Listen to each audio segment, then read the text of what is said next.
like that what happened kung meron kayong mga terok sa imo niya.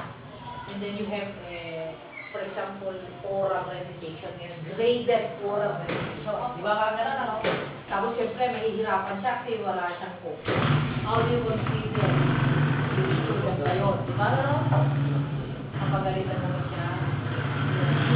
Pahiyan mo siya. Depende sa akin sa ano eh. Depende sa akin sa subject ko. Mapagalitan kita. Kasi ano?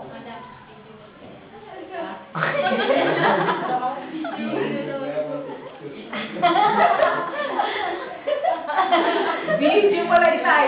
Napagalitan ko siya kasi principles and methods of written training. Kailangan na naka-ready kayo. Alangan at sabihin sa klase nyo, ay, sorry class, nakalimutan ko yung lesson natin. Ano ang lesson natin ngayon? Wala. Nakalimutan ko yung Bible. Kaya nga yung mga Bible nyo?